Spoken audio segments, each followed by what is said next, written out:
Hello hi guys, welcome back to my insta blog. Guys ನಾನು ಒಂದು 2 ದಿವಸದಿಂದ video ಮಾಡೋಕ್ಕಾಗಿಲ್ಲ, ಸೊ ಅದಕ್ಕೋಸ್ಕರ ಸಾರಿ ಕೇಳ್ತೀನಿ. ಬಟ್ ಇವತ್ತು ವಿಡಿಯೋ ಆಗ್ತಾ ಇದೀವಿ ಅಪ್ಪು ಜೊತೆಗೆ. ಫೋಟೋ ಶೂಟ್ ಮಾಡಕ್ ಬಂದಿದ್ದೀನಿ ಗಾಯ್ಸ್. ವಿಡಿಯೋಸ್ ಹಾಕ್ತೀನಿ, ನೋಡ್ಕೊಂಬನ್ನಿ ಗಾಯ್ಸ್.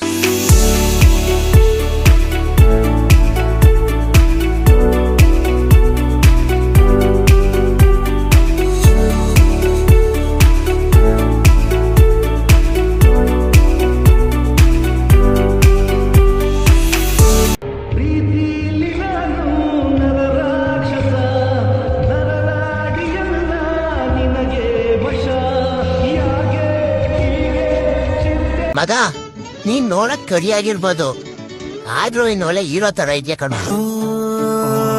ಫುಲ್ ಬಾಟ್ಲು ವಿಸ್ಕಿ ಕುಡ್ದಂಗಾಗದ. ಓಕೆ ಗೈಸ್, ಫೈನಲಿ ಶೂಟ್ ಎಲ್ಲ ಮುಗೀತು. ನಾನು ಅಪ್ಪು ಇವಾಗ ಮನೆ ಕಡೆ ಹೋಗ್ತಾ ಇದೀರಿ. ಬನ್ನಿ ಗೈಸ್ ಹೋಗೋಣ. ಈ ವಿಡಿಯೋನ ನಾನು ಇಲ್ಲಿಗೆ ಎಂಡ್ ಮಾಡ್ತಾ ಇದ್ದೀರಿ. ಇನ್ನೂ ಯಾರು ನನ್ನ ಅಕೌಂಟ್ನ ಫಾಲೋ ಮಾಡಿಲ್ಲ, ಪ್ಲೀಸ್ ಫಾಲೋ ಮಾಡಿ, ಲೈಕ್ ಮಾಡಿ, ಶೇರ್ ಮಾಡಿ ಗಾಯ್ಸ್.